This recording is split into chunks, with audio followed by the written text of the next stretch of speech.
Bismillahirrahmanirrahim. Assalamualaikum warahmatullahi wabarakatuh. Alhamdulillahirabbil alamin walladzi arsala rasulahu bil huda wa dinil haqq lidhirahu 'ala dini kulli wa kafa billahi syahida wa asyhadu an la ilaha illallah wahdahu la syarikalah wa asyhadu anna Muhammadan abduhu wa rasuluh. Allahumma shalli ala Muhammad wa ala alihi wa ashabihi wa man tabi'ahum bi ihsanin ila yaumiddin. Ya ayyuhan nas ittaqu rabbakum inna zalzalatas saati syai'un 'adzim yauma tarawnaha tad'alu kullu murdi'atin amma arda'at wa tad'u kullu dzati hamlin hamlaha taron nasa sukara wa ma hum bisukara walakinna adzaballahi syadid wa ba'du. Fa inna astaqal hadisi kitabullah wa khairal hadi hadi Muhammadin sallallahu alaihi wasallam syarrul umuri muhdatsatuha fa inna kulla muhdatsatin bid'ah wa kulla bid'atin dhalalah wa kulla dhalalatin finnar.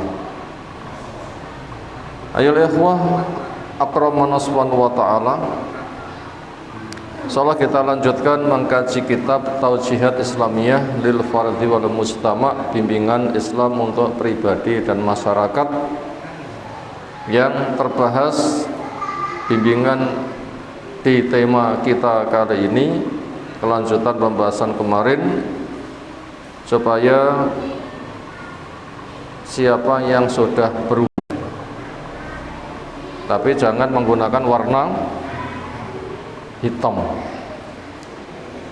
Ini menunjukkan sempurnanya Islam sampai pembahasan uban dibahas. Ternyata hikmahnya besar.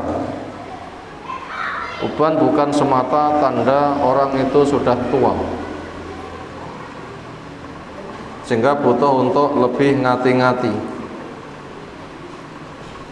karena akan segera mati, butuh pembekalan lebih. Karena dengan beruban rakana dihapusi, ngapusi dengan dihitamkan malah dosa. Siapa yang matinya istiqomah, mati di dalam kondisi beruban, maknanya sampai mati, sampai tua, tandanya beruban, tetap istiqomah, maka uban itu nanti akan menjadi cahaya di hari kiamat. Sekarang kita masuk pada poin yang ke-6. 5 poin sudah kita pelajari. Hadisnya an Ibnu Umar radhiyallahu anhuma, anan nabiyya sallallahu alaihi wasallam yalbasu anni ala as-sibtiyata, memakai sandal sibtiyah, produk Yaman. Tempatnya sibtiyah menjadi merek. Bentuknya seperti sepatu sandal. Dari depan tampak sepatu, dari belakang terbuka. Sandal seperti itu ketika orang ingin tidak melepas, ketika wudhu cukup diusap, asalkan sebelum memakai punya wudhu dulu dan nggak dicepot-cepot. Untuk yang mukim, yang tidak bepergian, yang di rumah, itu boleh tidak melepas selama 24 jam. Wudhu dulu, kemudian dipakai. Bila hadasnya kecil, ketika berwudhu mencuci kaki, karena kaki dibungkus dengan sepatu, cukup dengan diusap, numpang dijalani. Nah, gitu saja. Untuk musafir 3 hari 3 malam silahkan tidak dilepas. Hadasnya kecil. Syaratnya tadi memakainya harus punya wudhu dulu dan tidak pasang copot, pasang copot, pasang copot. Lek pasang copot nggak ada hak mengusap. Itu buat musafir sangat membantu. Mungkin di pesawat terbang, mungkin di bis atau di tempat yang pasang lepas sepatu itu bukan perkara yang gampang. Itu sangat membantu sekali. Sehingga wudhunya dengan air yang sangat sedikit cukup. Kenapa? Gak usah repot mencuci kaki. Karena seolah banyu sing paling kathah nggih wudhu niku kangge napa? Ngumbah sikil. Itu sangat membantu. Sehingga ketika wudhu cukup dengan diusap. Sepatu masuk pembahasan sandal sing ngarep slop seperti itu, yang tertutup rapat, sing terbuka mburi tok. Termasuk juga kaos kaki punya hukum yang sama. Itu diantara sandal yang dipakai Nabi SAW. Bila kita pakai sandal seperti itu silahkan. Sehingga itu cukup menjaga bentuk kaki, juga sangat menjaga kaki dari debu arah depan. Kenapa? Tertutup.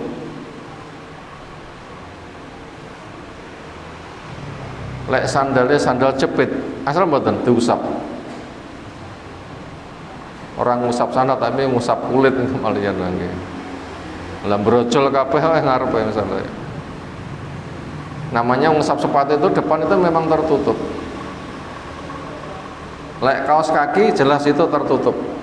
Nah, itu silahkan diusap. Silahkan diusap.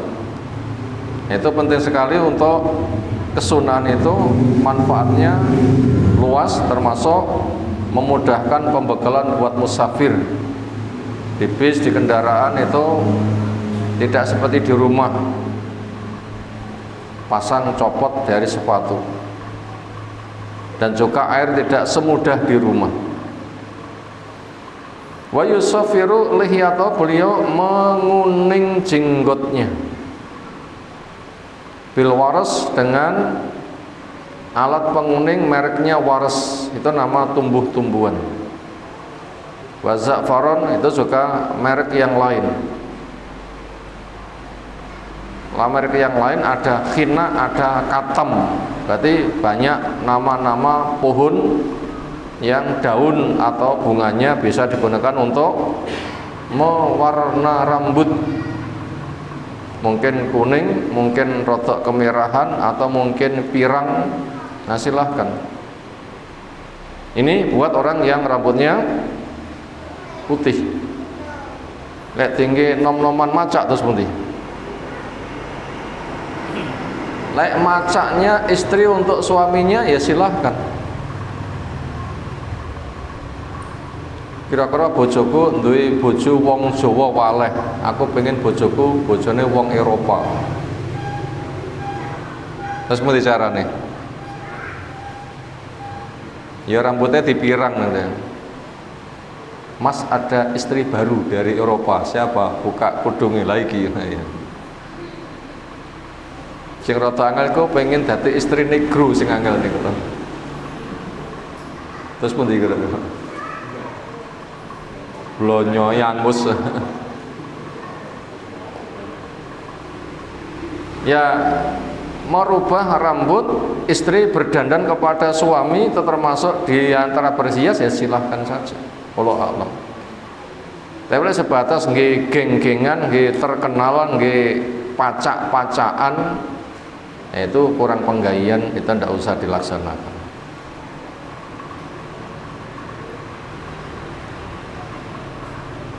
Kalau itu mau murah meriah, ya nandur kembang sing jenenge kembang nopo? Kembang pacar.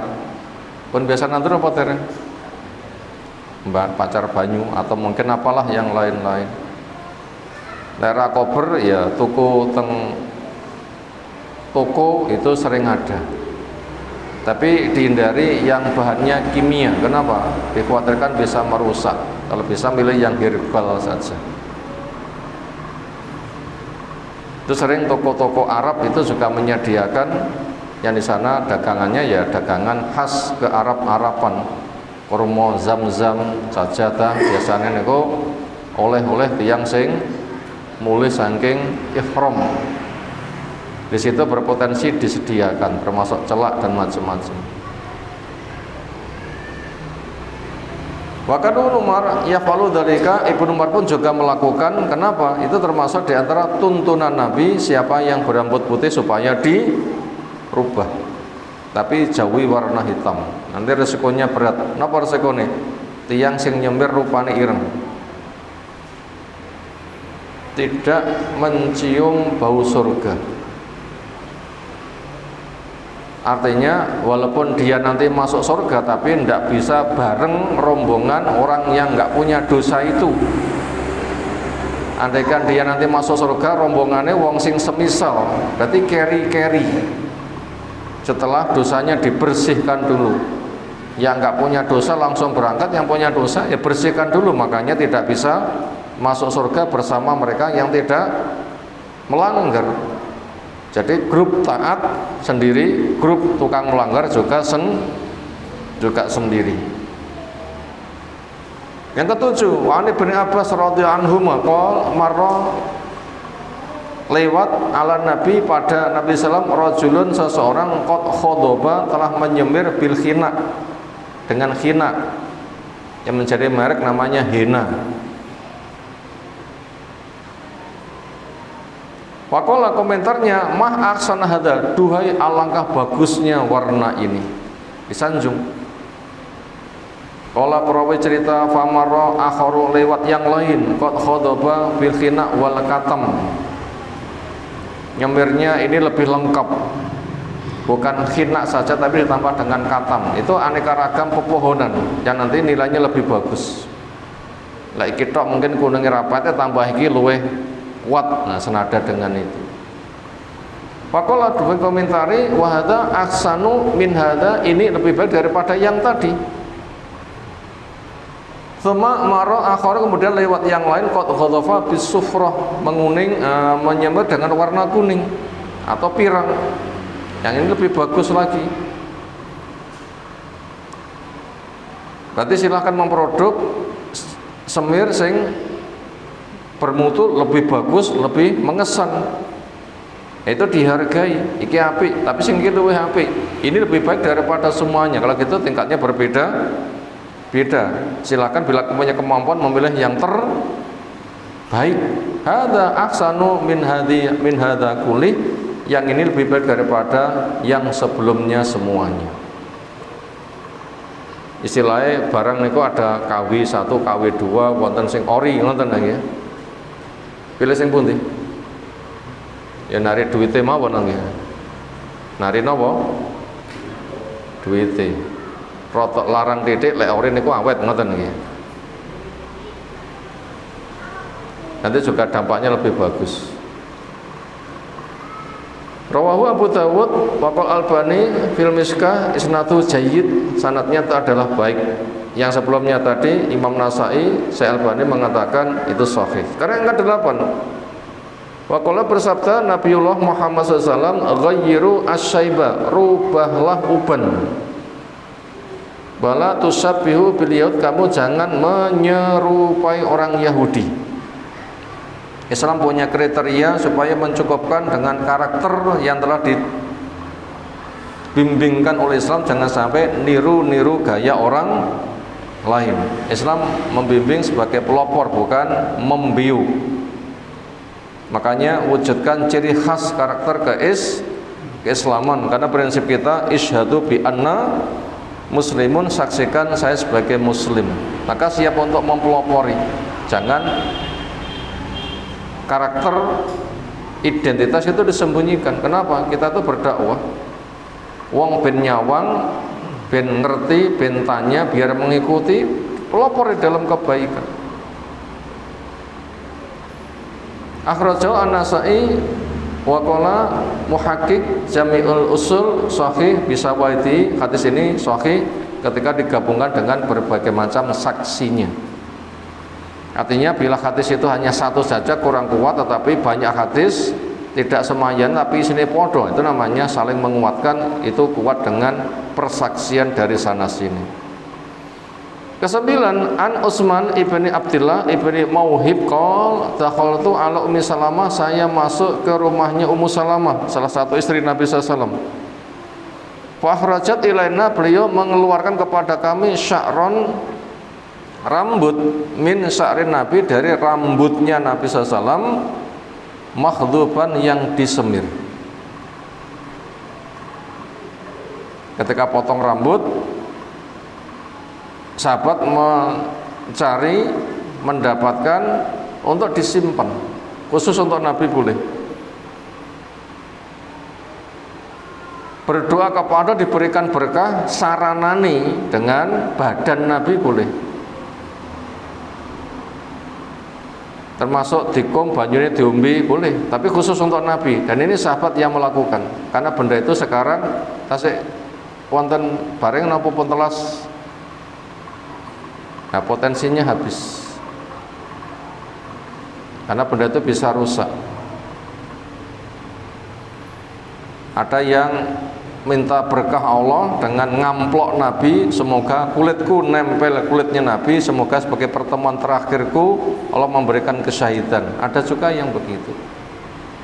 Ini khusus untuk Nabi boleh, dan itu oleh sahabat karena akidah mereka terjaga. Di situ nggak ada unsur kesyirikan, tapi perwujudan cinta yang kuat kepada nabinya.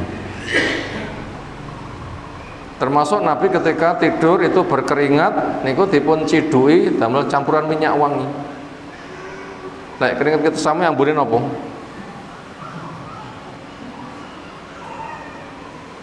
Ya, Nabi niku ndak pernah dijumpai bau sing nutupi irung. Nggak ada bau yang nutupi irung. Kenapa? Percontohan Nabi itu memang persian. Ganteng-gantengan Nabi paling ganteng. Wonten tiyang sing masak luwih ganteng, Nabi nggak mau disaingi. Ini memberitahu kepada kita Nabi itu percontohan. Dan dana untuk itu termasuk dana infak. Kenapa? Allah itu indah, suka kepada yang indah.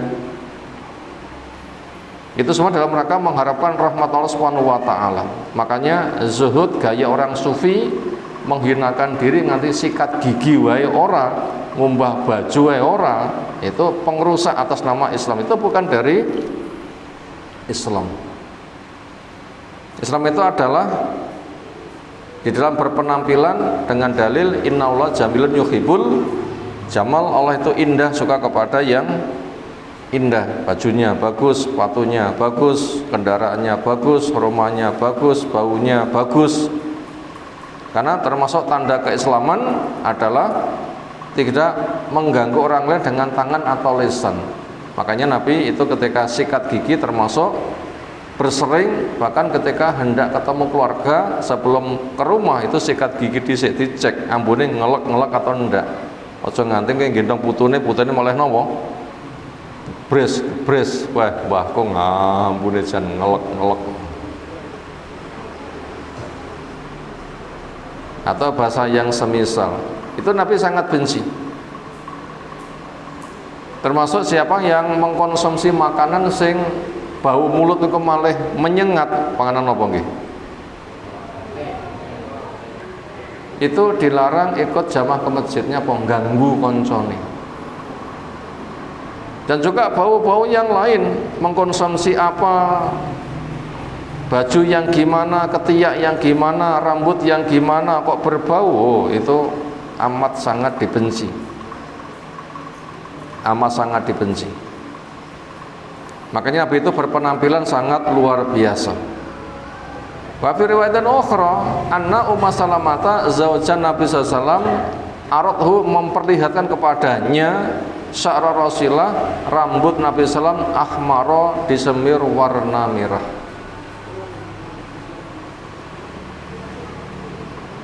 Enggak boleh dikomentari iki Nabi gaul, mboten salah nggih. Engko enek Mbah Yai sampun putih, wah Mbah Yai ini gaul. Jenenge gembosi ngoten niku lho. Justru sunnahnya itu adalah dirubah warnanya. Walaupun seumur-umur itu hanya sekali. Enggak harus selalu, walaupun seumur-umur itu hanya sekali. Tadi riwayat Bukhari. Asyiran ke-10 kharaja keluar Rasulullah SAW ala masya khati min ansor, menjumpai tokoh-tokoh sepuh dari orang Ansor.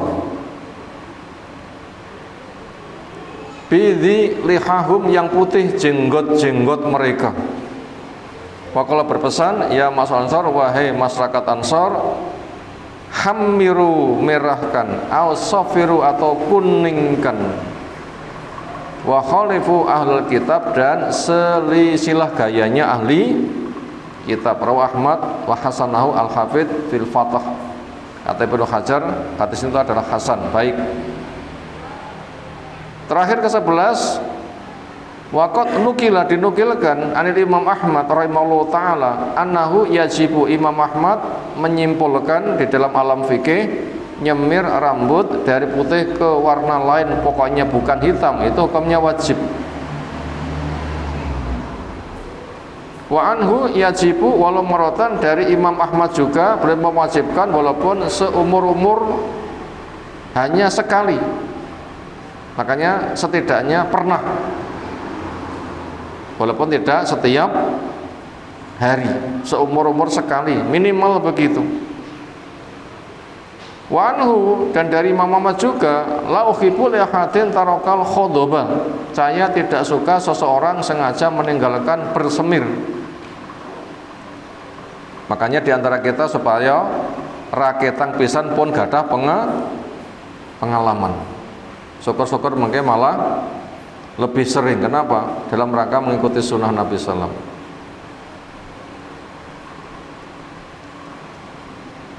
Yaitu yatasabu bil kitab, menyerupai pada kitab yang mereka nggak punya hukum semir. Wa fisawat anhu, dan berkaitan tentang masalah warna hitam, fatwa kesimpulan dari Imam Ahmad atau dari ahli ilmu kasafiyah, semisal dari mazhab yang lain, dari mazhabnya Imam Syafi'i. Imam Syafi'i itu sesekali jadi guruni Imam Ahmad, sesekali juga jadi muridnya, genti-genten. Riwayatan di sana ada dua riwayat al-masyhurah yang sangat terkenal. Warna hitam itu yukrahu, dibenci. Wakilah yukrahu dikatakan diharamkan.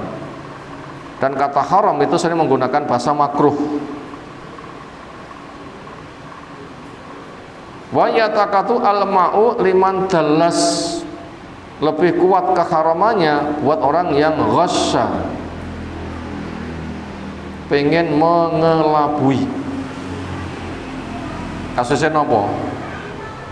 Lingkungan dikelabui dengan dihitamkan rambut. Nopo kasusnya? Lamaran? Cik enom gelem aku. Donge sesasi jebule ndamel blengker ngoten iki. Napa sesasi ndamel blengker? Lah motot sesenti pakai ketok galer putih ngoten nggih, ndamel napa? Ndamel blengker.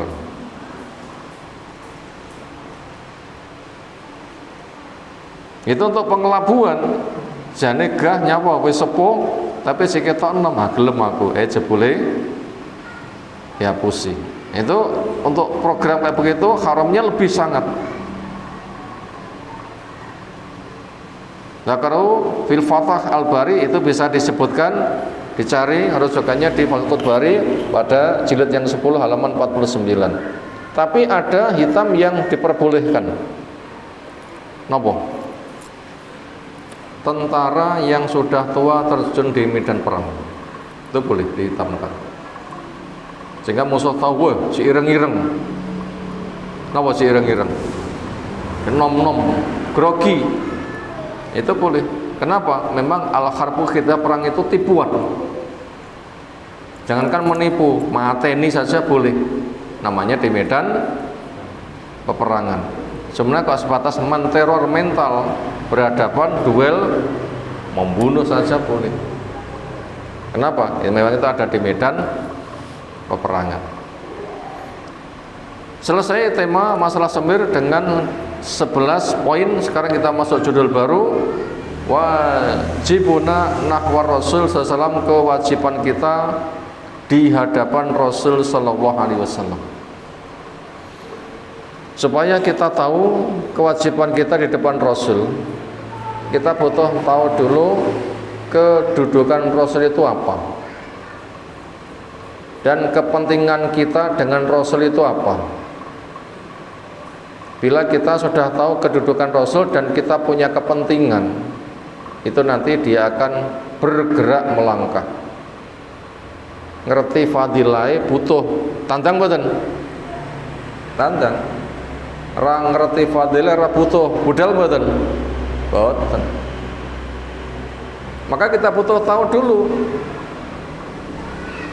apa kedudukan Rasul, apa urusannya dengan kita. Kita ngerti punya urusan, nah nanti akan melangkah. Sejauh mana orang punya kesungguhan melangkah, itu sejauh mana taunya dan butuhnya. Rapate ngerti, rapate butuh, ya rapate budal. Ngertine tenanan, butuh tenanan, mesti semangat. Nah begitu. Nah kita butuh tahu dulu kedudukan Rasul dan apa kaitan dengan kita. Apa kedudukan Rasul? Satu-satunya jalan praktek nyata menuju surga. Satu-satunya jalan praktek menuju ke surga. Jalan ke surga niku dalan mek siji, sitok til, jalannya sinten? Jalannya Rasul, nggak ada jalan yang lain. Boleh banyak jalan menuju Roma, asal betul. Persaitan Roma lewat pundi? Terserah. Pesawat terbang, monggo. Kapal laut, monggo. Sepedahan, monggo. Melaku, monggo. Pengen haji utawa umroh sepedaan, monggo, dan sebagainya. Tapi kalau ke surga itu tidak boleh. Jalan itu pakai sendiri. Jalan ke surga itu hanya satu. Sebagaimana pesan Nabi SAW, kullu ummati yadkhuluna jannah illa man abah. Semua umatku akan masuk surga kecuali sing enggak mau saja. Kalau mereka tanya, waman ya bayi Rasulullah, siapa yang tidak mau? Lati manggane surga kok ora gelem, sinten niku? Maka jawabnya, man ato'ani dakhala jannah wa man asani faqat abah. Sapa sing taat nyang aku berarti gelem, ning sapa sing enggak taat berarti enggak. Ini memberitahu kepada kita, sapa yang ingin tahu jalan surga itu hanya satu, jalannya siapa? Rasul, titik. Enggak ada pilihan yang lain.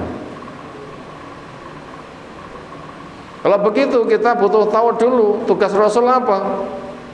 Satu, membacakan ayat-ayat Allah, yatul alaihim ayatihi. Quran 30 juz pun ulang kabeh. Enggak ada yang tidak diajarkan. Nomor dua, menjelaskan tafsir, litubayyina linnasi ma nuzila ilaihim. Tugasmu ya Rasul njelasake nyang manusa piye maknane Quran dan piye prakteke. Nomor tiga, tugas Rasul jawab pertanyaan. Makanya manusia harus cari ilmu, tanya. Diantaranya ada perintah fas'alu ahla dzikri in kuntum la ta'lamun. Tidak ngerti tekono, Rasul nanti akan menjawab. Yang keempat, tugas Rasul menyontohkan beramal. Laqad kana lakum fi rasul uswatun hasanah. Temen ana ing Rasul contoh sing bagus kanggo awakmu. Maka mentaati Rasul sudah cukup mentaati Allah. Wa may yuti Rasul faqad atau Allah. Siapa sing mentaati Rasul itulah taat kepada Allah. Kenapa? Cara taat kepada itu hanya jalannya Rasul. Makanya Allah memerintahkan wa atiullaha wa atiur Rasul, ta'tillah, ta'til Rasul. Wa ma atakum Rasul fakhudhuh wa ma nahakum anhu fantahu. Apa yang Rasul datangkan ambil, apa yang Rasul larang mandek. Tugas Rasul yang keempat, minangka mu'alim, guru, mengajarkan segala sesuatu. Karena Quran punya fungsi tibyanan likulli syai', menjelaskan segala sesuatu. Wa yu'allimuhumul kitab wal hikmah, mengajarkan kitab bersama kandungan hukumnya. Tugas Rasul yang keenam, menyampaikan kabar gembira kepada yang beriman dan ancaman kepada yang kufur sebagai basyirun wa nazirun. Tugas yang ketujuh dari Rasul adalah yukhrijum minaz zulumat ilan nur, ngetokne manusia saka peteng menuju kepada cahaya. Puncaknya gelapnya neraka menuju cahaya surga. Ini tugasnya Rasul. Dan Rasul sendiri semua perilakunya itu wahyu. Karena Allah menjelaskan wa ma yantiqu anil hawa in huwa illa wahyu yuha, tidak pernah dari bicara dari hawa nafsu, semua yang disampaikan itu adalah wahyu. Nah ini kedudukan Rasul. Penting mboten? Yang terserah mawon. Nek sing nganggep penting ya budal, ora nganggep rapat penting ya monggo kersa sawise di jelasni. Akhirnya apabila memang kita tuh pengen selamat, jalannya itu hanya jalan Islam. Pengen selamat, jalannya hanya jalan Islam. Karena surga namanya Darussalam. Dari surga kita berangkat, kesucian modal utama, kematian tutup dengan keislaman, nanti kan masuk kepada Darussalam. Itu menjadi nama sebuah agama, namanya agama Islam. Sejak Nabi Adam nganti Nabi terakhir, pinten jumlah agama di sisi Allah? Satu. Alam ya ikhwah wa dinun wahid, para nabi itu bersaudara, agamanya itu satu.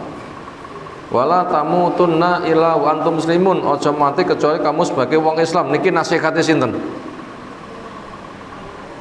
Nasihatnya bapaknya para nabi, bapaknya para rasul. Sinten bapaknya para nabi, bapaknya para rasul? Nabi Ibrahim. Baca di Al-Baqarah 132. Itu wasiatnya Nabi Ibrahim. Yakub nggih ngoten niku. Anak-anaknya pun diketik, hei anak-anakku, lek tak tinggal mati, sok sing tak sembah opo? Jawabnya, yang kau sembah apa yang kau sembah, yang disembah oleh leluhur kita Ibrahim, Ishak, Yakub dan semisalnya. Apa itu nasihatnya? Wala tamutunna illa wa antum muslimun. Itulah makna dari firman Allah, inna dina indallahil Islam. Cari yang lain pasti hancur. Wa may yabtaghi qad islami dinan falan yuqbala minhu, gak ditompo, bahwa bil akhdi muhsin pasti rugi. Dan itu sudah sempurna yang dibawa Nabi SAW. Sesudah itu tidak ada nabi lagi, yang ada para dai menjaga kesempurnaannya, mendakwahkannya, mengamalkannya, memperjuangkannya. Allah sudah menjamin al-yauma akmaltu lakum dinakum, sudah dibikin kamal, dan Allah itu ridho, rezeki sudah cukup. Makanya untuk kita diperintahkan udkhulu fis silmi kafatan, masuklah di dalam Islam. Itu bangunan, buniyal Islamu ala khamsin. Islam itu dibangun di atas 5. Siapa sing pengen terlindungi masuk bangunan, silahkan masuk. Gimana caranya masuk? Pertama, ikrar 2 kalimat syahadat, lalu menegakkan sholat, lalu zakat, lalu puasa, lalu haji. 2 mesti ditandangi, 3 lihat kondisi. Apa 2 mesti ditandangi? Ikrar 2 kalimat syahadat dan sholat mesti ditandangi. Setiap pribadi harus ikrar, setiap pribadi harus sholat. Apa ikrarnya? Asyhadu alla ilaha illallah, saya ikrar dengan penuh keyakinan tidak ada yang diibadai dengan benar kecuali hanya Allah, dibuang sesembahan palsu. Ikrar yang kedua, wa asyhadu anna Muhammadar Rasulullah, saya ikrar Nabi itu sebagai utusan Allah. Tahu kedudukannya, siap derek. Setelah itu melaksanakan sholat duhur, asar, maghrib, isya, subuh. Dua ini mesti, nggak bisa dinyang. Apabila ada orang tidak sholat, lihatnya sebabnya itu apa? Keturun, tangi sholat, kelalen, kelingan sholat. Ibu-ibu sing haid, nah itu baru dapat korting. Ibu-ibu sing nifas dapat korting. Tapi siapa yang tidak ada alasan syar'i kok meninggalkan sholat, itu nanti ancamannya kafir, walaupun karakter derajat kafir nanti macam-macam. Apa kafir semata dosa, atau dosa besar, atau dosa sing mengerikan, atau kekal di neraka. Sesuai dengan karakter meninggalkan sholat itu karena apa? Karena pembangkangan, karena nggak ada kepedulian, karena kemalasan. Nah itu nanti nilai kekafirannya bisa bertingkat-tingkat. Adapun poso ini luwes, maksone panggah nggak kuat karena tua, karena sakit nggak ada harapan sembuh, diganti fidyah atau diganti hari yang lain apabila uzurnya itu sementara. Zakat sing duwe bondo tok, ora duwe malah dizakati. Haji seumur-umur buat yang mampu saja, nggak mampu juga ndak. Tapi ada amalan harian yang pahalanya senilai haji, nopo? Termasuk tiang teng masjid belajar atau mengajar, kados dalu menika. Kita tindak masjid napa niate? Belajar atau mengajar. Keduanya dapat fadilah seperti fadilah haji. Enak mboten? Enak. Ya seperti itu. Tadi kita mengetahui tentang kedudukan Rasul. Yang kedua, kita butuh atau tidak butuh? Karena siapapun tuh pengen masuk surga, jalannya itu hanya jalan satu, yaitu jalannya Rasul. Makanya butuh rabutuh ya mesti butuh. Lek butuh tenanan ya tenanan, lek butuh rapate tenanan ya rapate tenanan. Mila perilaku masyarakat niku beragamane padha napa benten-benten. Wonten sing napa, wonten sing napa. Enek sing semangat, enek sing setengah, enek sing aras-arasan, enek sing nglalu. Napa nglalu niku?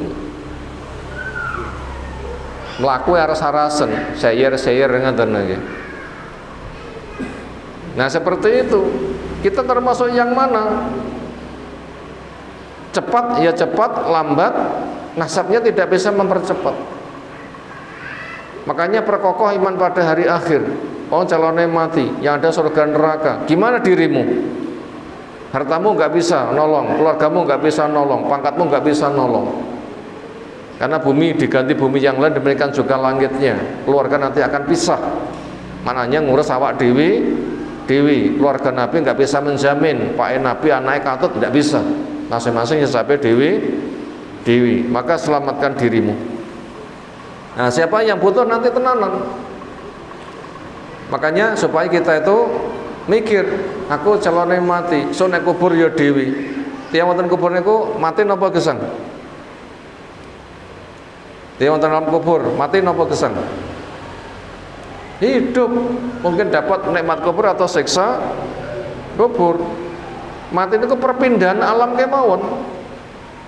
Alam kubur niku ada kehidupan. Rohnya orang yang mati syahid itu berada di perut burung hijau yang bertengger di bawah, yang bertengger di lampu yang bergelantungan di bawah aras, yang berterbangan wilayah terbangnya di surga.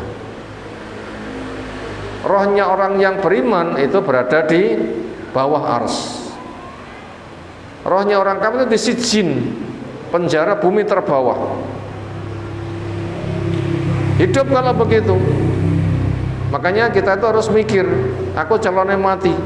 Mati niku kudu sepuh, kudu gerah napa cek enom sehat pantas mati. Apapun kondisinya pantas saja. Maka daripada itu, apalagi kita ingat di akhir zaman potensi orang yang mati ndadak itu kathah. Napa masalahnya? Potensi wong sing mati ndadak niku kathah, napa masalahnya? Pertama, terbuai oleh dunia seolah hidup selamanya. Bakno tidak bisa menghindari dari kontrak sire sewu jebule tanggung 5 mantek. Duh, kok mati, urung siap. Itu dikesankan mendadak. Dikesankan mendadak. Atau yang lain karena banyak sarana kesehatan sehingga rata wong-wong iki padha sehat. Seolah dengan sehat gak iso mati. Sehat oleh jatan tak ya bangga mati. Makanya kita nggak bisa mengandalkan. Makanya dunianya menggiurkan, kita waspada. Badan yang menjanjikan, kita waspada. Kenapa? Semuanya tidak bisa menanggulangi dari kematian. Makanya bila kita tuh eling seperti itu, nanti akan melembutkan jiwa. Nanti kamu akan pindah, di sana itu lebih berat. Nanti apabila kita punya rasa seperti itu, berarti butuh kita nanti akan punya langkah penghargaan kepada Rasul. Kenapa? Jalan keselamatan hanya jalannya Rasul. Maka daripada itu apa kewajiban kita kepada Rasul? Konsekuensi syahadat Muhammad Rasulullah. Satu, harus mengilmui ilmu yang diajarkan Rasul. Ini kira-kira ilmunya Rasul Quran 30 juz kalih jutaan hadis niku sesasi pun cekap napa dereng? Sinten sing sak menika pun kagungan pengalaman aku ngaji Quran wis tau tamat ngacung. Ngaji hadis Bukhari tamat ngacung. Kenapa kok belum? Enggak punya waktu. Ayo. Enggak punya waktu. Napa jawabnya? Dereng. Gak punya waktu, napa jawabnya? Wonten. Lah nyapa duwe koran yang tamat? Napa jawabnya? Tak nggih apa waktumu? Terus pun dijawabnya. Kita nanti akan ditanya, waktumu habis untuk apa? Terus pun tidak jawab. Lah sing teko kula jenengan saged mungkir nggih. Lah sing nekoni malaikat terus pun dicarane mungkir. Saged? Tidak bisa. Akan ditanya, umurmu habis untuk apa? Kenapa enggak untuk belajar baca Quran? Apa entek tampil dolanan apa? Wah, ini bersiko itu. Ingati lagi, ditanya nanti waktumu habis untuk apa? Nimpun saged ngejimnya datang sinten mawon ngopeni awak dewi. Makanya Allah tuh bersumpah waktu itu mahal. Wal asri innal insana lafi usrin, demi masa, maksudnya betul-betul rugi berkata masalah waktu. Siapa yang selamat?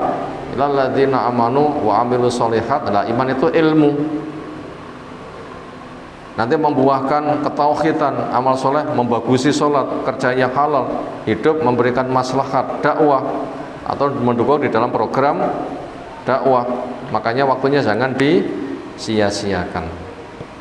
Mempelajari ilmunya Rasul, membenarkan berita saking Rasul, melaksanakan perintah Rasul, menjauhi larangan Rasul, beramal dengan amalannya Rasul, melanjutkan dakwahnya Rasul, memperbanyak sholawat kepada Rasul. Ini tugas kita. Ini mukadimah dari tema apa kewajiban kita kepada Rasul. Mukadimah sudah kita sampaikan. Pembacaan materinya insya Allah kita kaji di kesempatan berikutnya. Demikian yang kita kaji malam hari ini. Semoga Allah Ta'ala memberikan ilmu bermanfaat untuk kita semuanya. Ada pertanyaan, silakan. Sekira cukup istirahat. Subhanakallahumma bihamdika asyhadu an la ilaha illa anta astaghfiruka wa atubu ilaik. Assalamualaikum warahmatullahi wabarakatuh.